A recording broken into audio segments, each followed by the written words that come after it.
Hi guys, my name is Michelle. This is my channel Guided Metanoia. I am new to YouTube, so hi.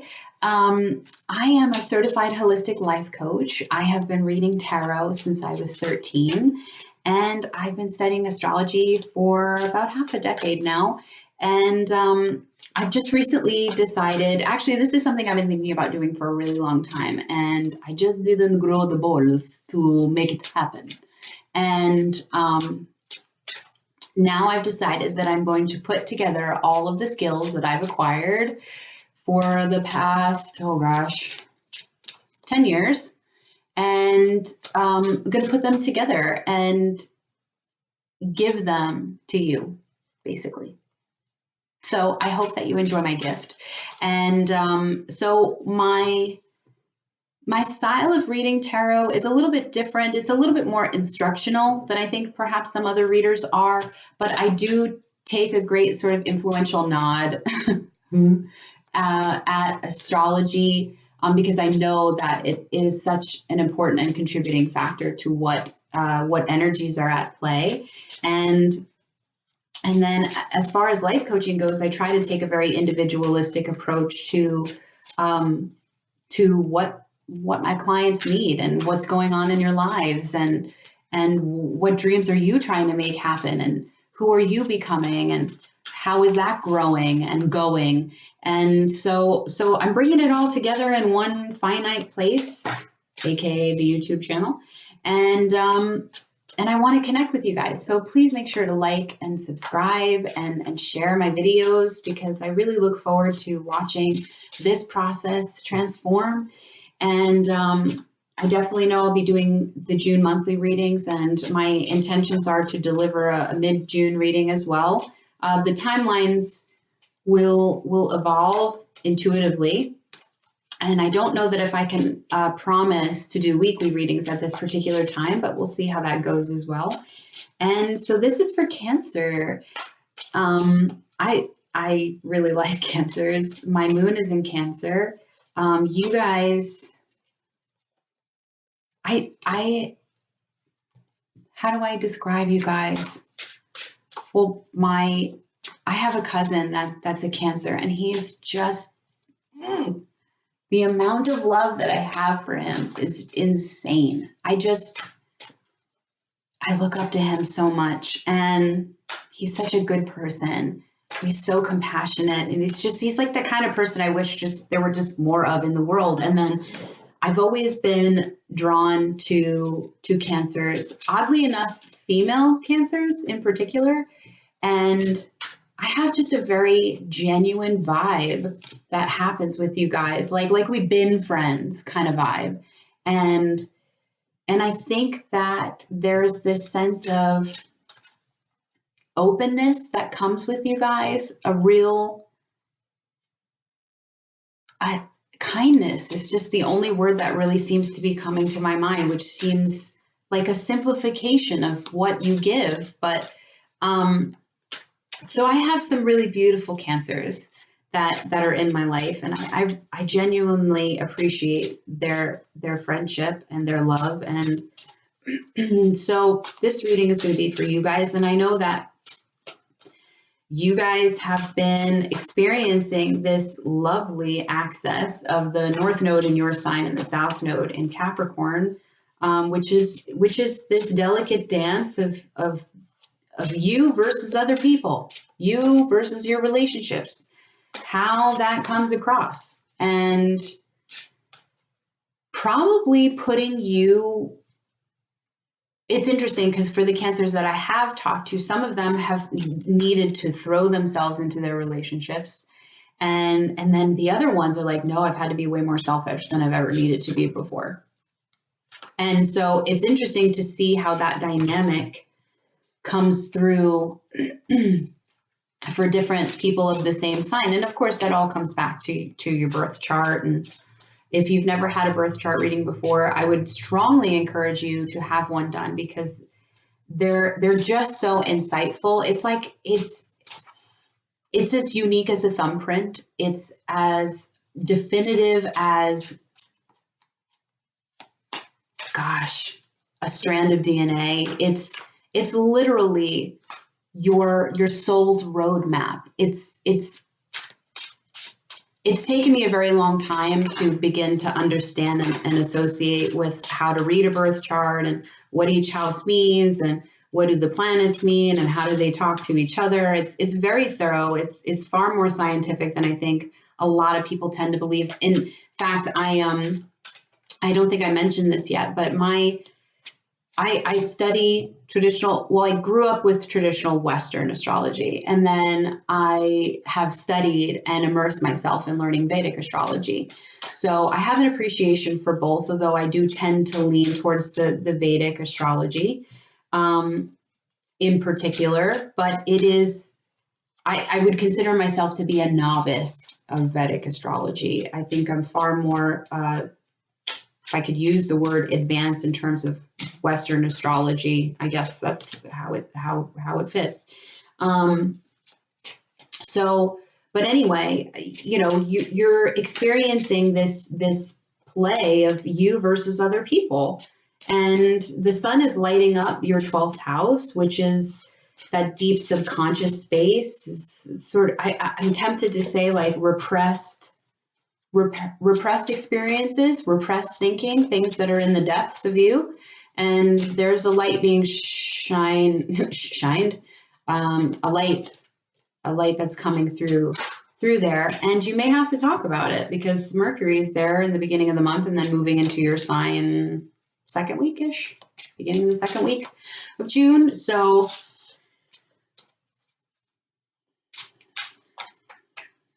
you're evaluating who's staying, who's going.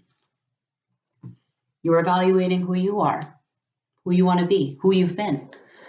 Some of you have maybe even experienced some very painful endings in very fundamental relationships. I get it. It's tough work. So let's see what's on the table for you guys. Like I said, I don't want to pull in too much of the astrology. I don't want that to be like, I don't want it to be more about that. Let's see what comes out through the cards. And forgive me, guys, I'm not used to having a camera set up or anything like that. I really kind of look forward to being able to do maybe like multiple cameras. So that way you don't have to watch me like open and close my laptop all the time. But for now, this is good, and it'll be nice to watch things grow. So you're giving up some. This could be relationships that don't fulfill you anymore. This could be experiences that don't fulfill you anymore. You're being asked to give up things that I think you've been very comfortable with for a very long time. But I think that you've known for a while that these are aspects that haven't been working. And I think that you have held on to them for so long that the fear of letting them go will ruin you. It is why you cling so tightly to them. And if that is the case, you are mistaken. You are mistaken. You are being divinely asked to walk away from something that isn't good for you, whether that be a relationship or a job or anything that you've invested your time emotionally in. So that could be lots of things, lots and lots of things, but it's cups specifically. So we're talking about emotional connection. There is this balance between the sun and the moon. And as a Cancer, you represent the moon and you represent this mothering, this nurturing quality. And I kind of get this, I kind of feel like you're grappling between maintaining that persona and then also while also developing this persona of being strong and collected and controlled and decisive. And that is very much about that North Node, South Node axis dance that's happening right now. So I want to encourage you to stay grounded, to remember what your values are. And if you don't know what they are, that's definitely something, I'm sorry, not to like plug my soul sessions or anything like that, but as a life coach, I work specifically on values with clients because it's the foundational element that makes its way into every aspect of your life. It's the way you are you. It's the way that you'll take actions in the world. It's the way that you'll uphold relationships with other people. It's your code of conduct. So what do you value, and what have you been honoring that doesn't uphold those values? You're going to need to let some of those things go. And I think you're deathly afraid of this process of rebirth. And I kind of say that this is the judgment in reverse.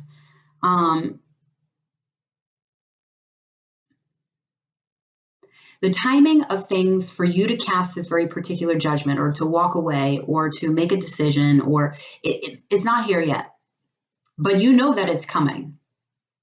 You know that it's coming. You may be fighting between your conscience and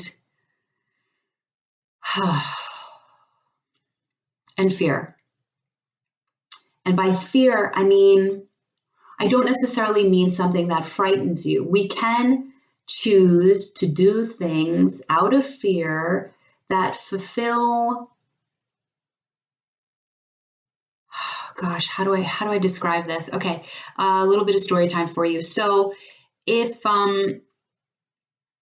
let's say you're in a relationship with someone, right? And then you meet someone else and you find them attractive, they find you attractive. If you don't know that you have this internal dialogue of fear going on and that you could potentially lead yourself into an affair with someone, if you're not paying attention to the fact that you don't think you can stand alone on your own, or if you're undervaluing the relationship that you're in because this other person looks so delicious, you could potentially make a very bad decision. And I don't know why this particular example comes to mind. I'm sure that I could have used any other ones. And I'm sorry if you're in I don't think you're in a love triangle. I don't necessarily see any cards that lead to that.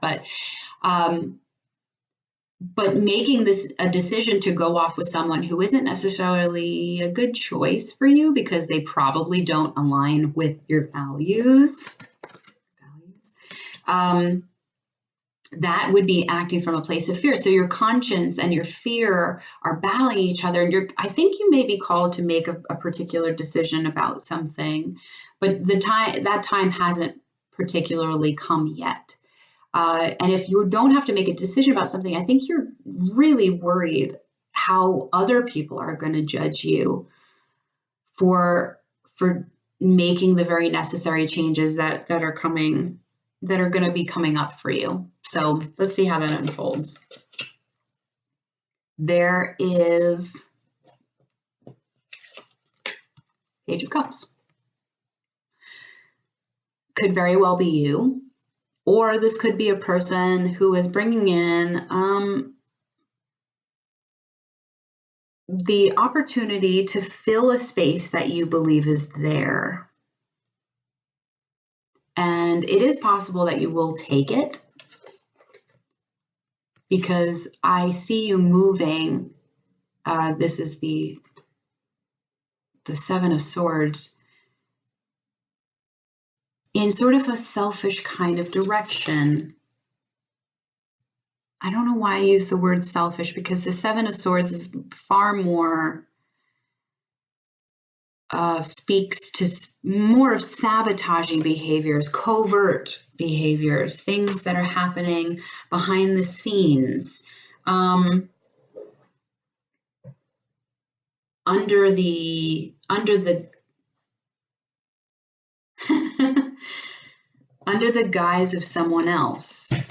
Are you pretending to be someone else, someone that you're really not?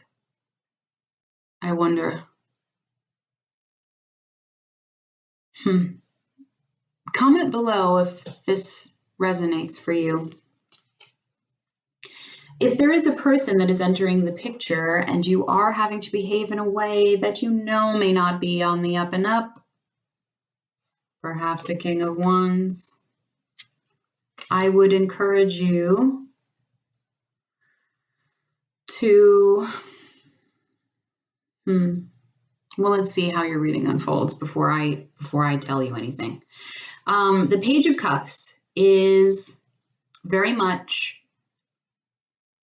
I see you as sort of stepping back into an emotional comfortability, into a place that really resonates for you, and it's simpler. It's something simple, but there's something about the way that you're perceiving the situation that you think is requiring you to, oh gosh, this is somewhat confusing. The Seven of Swords, I think you're having conflicting thoughts for sure. And I don't necessarily know that you're even aware of how your thoughts are actually requiring you to behave in a way that's not really it doesn't align with you. It just doesn't. I don't know how else to say that. It's like wearing a mask. The thoughts that you're thinking about this particular situation are causing you to almost to be a little bit more aggressive, assertive, and maybe defensive in some way. I'm seeing like ching, ching, ching, like when you're sparring, sparring and fencing, defensive. So let's see. And then we've got this King of Wands. So if this isn't someone else, Aries, Leo, Sagittarius, if it's not someone else, although I suspect that it is, perhaps it could be you. It could be you stepping into a very assertive, a very passionate, a very conscientious leader. And because you're aligning with the things that make you so passionate, you're being received in the most attractive light. The most attractive light. And as I mentioned, if it's not you and this is someone else, and if you're in a relationship with this particular person, there's something that you're trying to salvage the situation.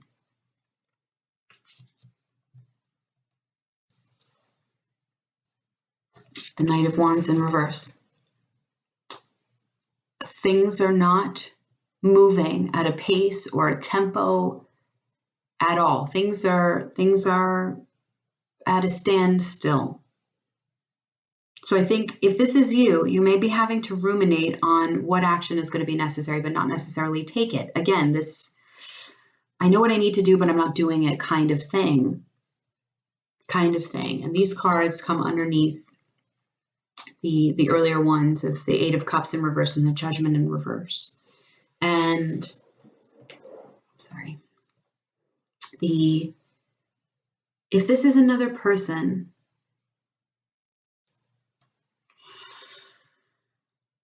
oh, dearie dear, I don't know that they are as upright an individual as you may think that they are. I'm not saying that they're not a good person. That's not what I'm saying.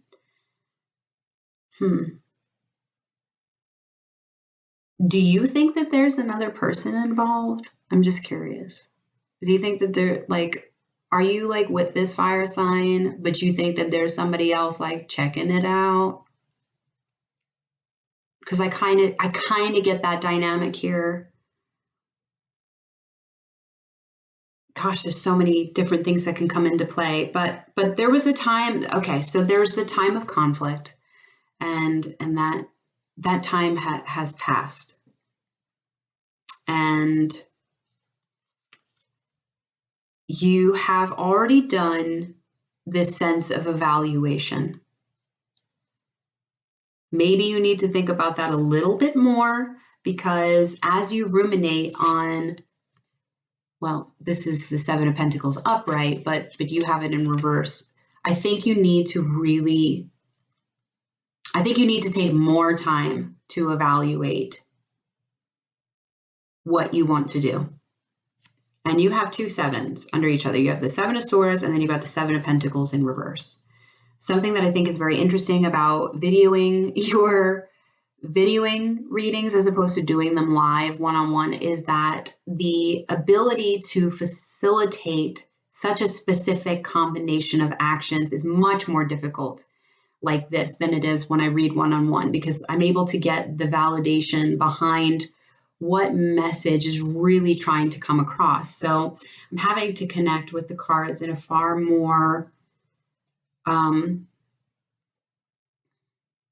engaging way than I've needed to, because I always rely on somebody else to be like, yeah, there is another person that's totally checking them out.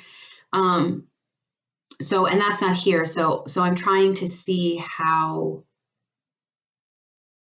this theme could potentially be running. And again, it's a general reading. So who knows who's resonating with what. But 7 is an incredibly spiritual number. And I think that you're spending too much time thinking about stuff than you are with really investing your time, energy, and effort. And I think you as a water sign, you've got to connect with what really vibes with you in the body. And that's what you're so good at. I mean, being in the mental headspace, it's confusing. It's too logistical. It's too cumbersome. And frankly, in this particular dynamic, it's more destructive than what it's worth. So you've got to be looking at where you're investing your energy. And I really don't think you should be spending time in your head about anything. There is some kind of opportunity that is not making its way to you. It's stalled. I would like to clarify this card in particular. And because of that, it may have put you in a place where you have to really, again, there's like these reflection cards. The Hangman is the card of Pisces, but the Seven of Pentacles, these cards in reverse tell me about the need to ruminate, the need to go into the need to recede, like the tide, maybe go into your shell, and to kind of think about where you want to proceed, where you want to take action, where did things go wrong for you.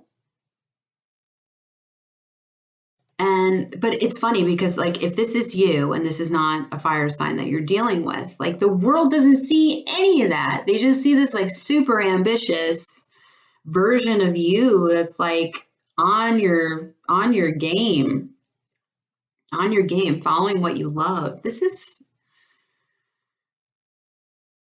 a kind of a tough reading because I can see this as you and I can see this as other people. So if you don't go into a place of rumination, thinking in the more productive sense, this is like the Seven of Swords always reminds me of mental mind games where you're trying to one up someone else and you're like, oh, I know that they're going to do this particular thing, so I should be ready and do this instead. And it almost removes the organic evolution of a situation when you do that, because you're trying to predict something, and ultimately you run the risk of actually manifesting a situation that doesn't work in your favor. So, and I can tell you as an air sign,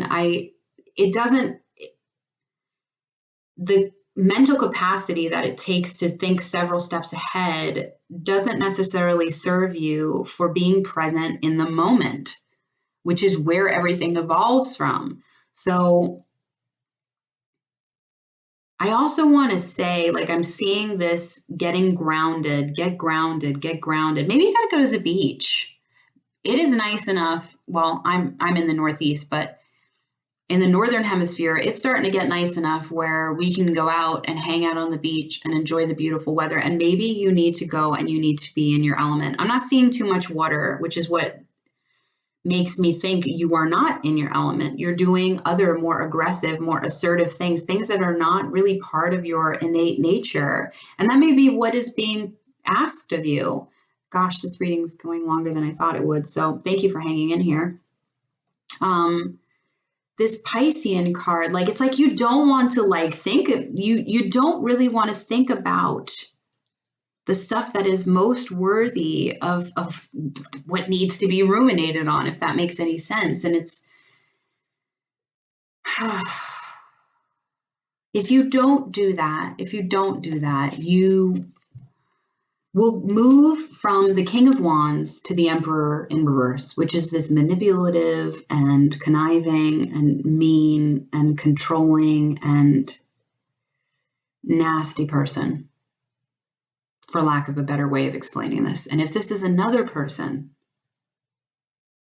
this person is unevolving, unraveling into a side of them that either you knew may have been there, but you didn't want to see. But this person is unraveling in some way into this more manipulative side. But I don't always necessarily see that as such a finite thing. You know, we all have extremes. You can be very, very nice, and you can also be very manipulative. You know, it's like, what do you want to use your energy for? So, but if this is you and you are resonating with this as being you, and you would know that by being like, yes, I do these things. I almost want you to keep yourself in check. And this is a time for you to think about what is worth your energy and your investment. And that is going to have to cause you to take a moment, take several moments.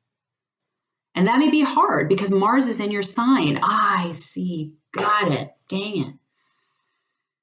Just when I said I wasn't going to bring in the astrology, here we go. Okay. If you do not use the energy of fire in terms of investments, worthy investments, I see, wow, I don't know any other way to say this other than do not take action right now. Hang on.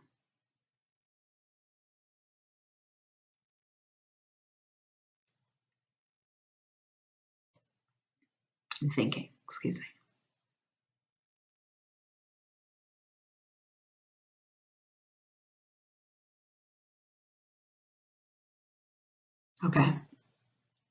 Okay, got it. Thank you. Okay, you're being gifted with the ability to pursue things quickly, swiftly, with great delivery, with great intention, the ability to manifest. Do not get in your head about what others are going to think. You need to forgive those that have wronged you, that have created conflict for you. And you need,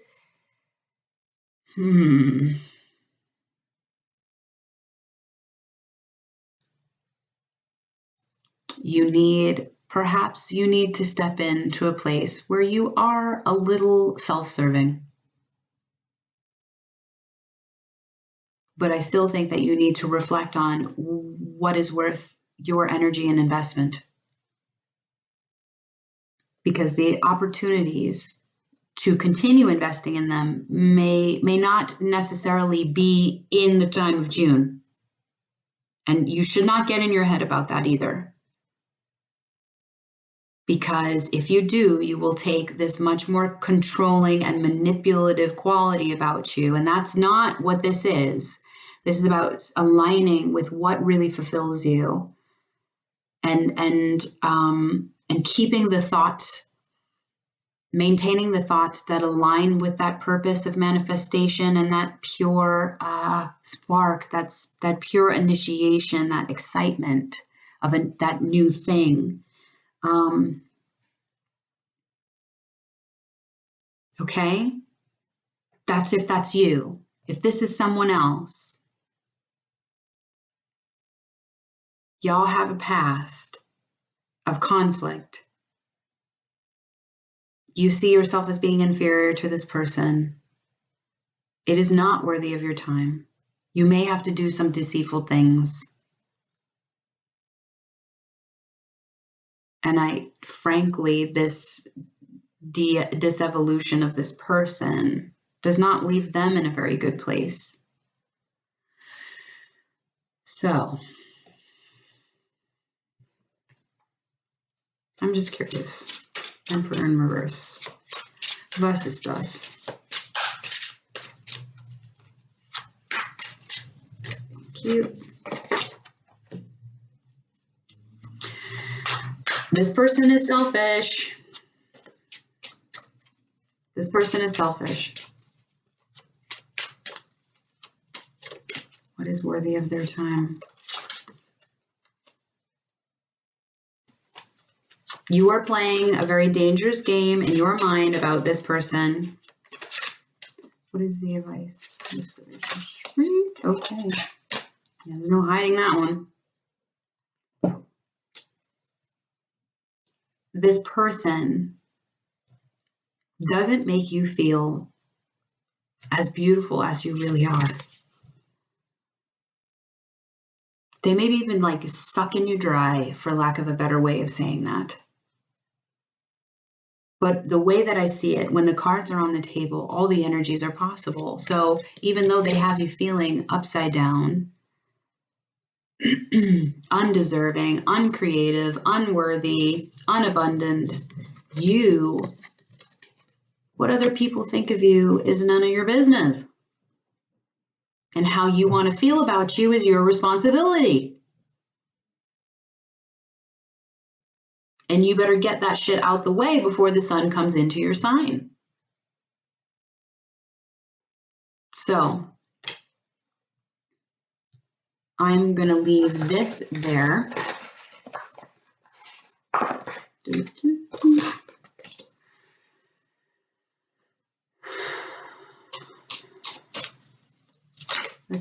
I have the Osho Zen tarot deck here, and I'm kind of, it's a new deck to me, so I'm still learning it.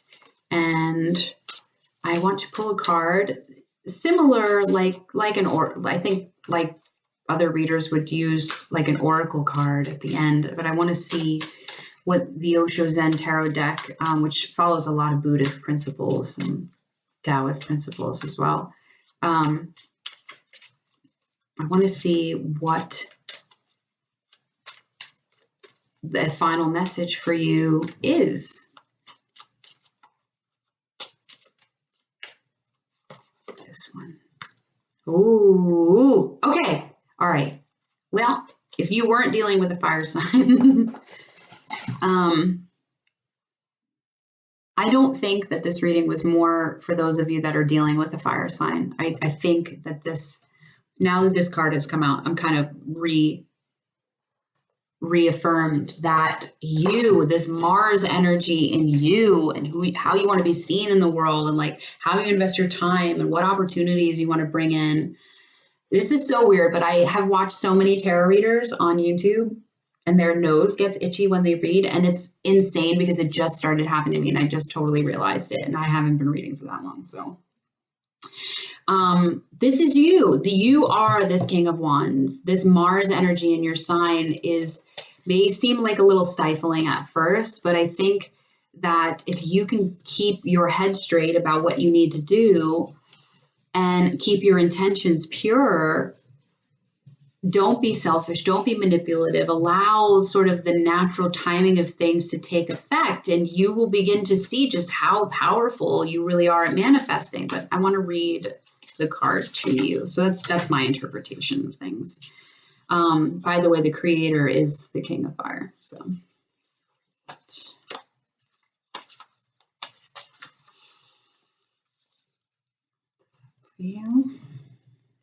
The Zen Master in this card, the Zen Master, hello, okay, you are the Zen Master.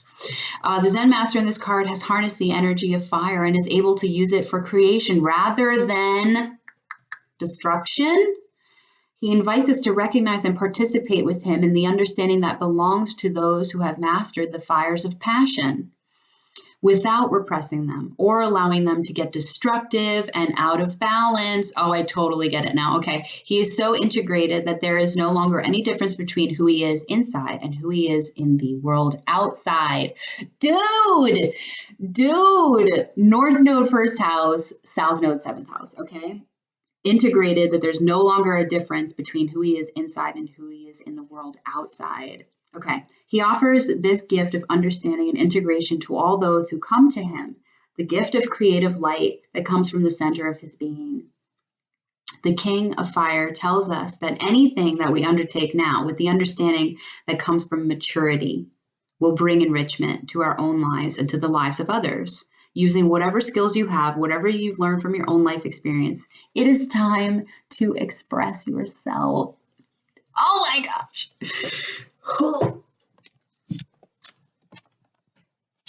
I just get the fuzzies when stuff like that happens. Yeah. Thank you so much. This is the longest reading that I've done so far. And I think it's really good though. I like the dynamic that I was meditating on and using the Osho Zen Tarot deck. So thank you so much for joining me. I hope that you'll come back for the mid-June readings. And I really look forward to connecting with you guys. Like I said, I am here to help others in their process of self-transformation.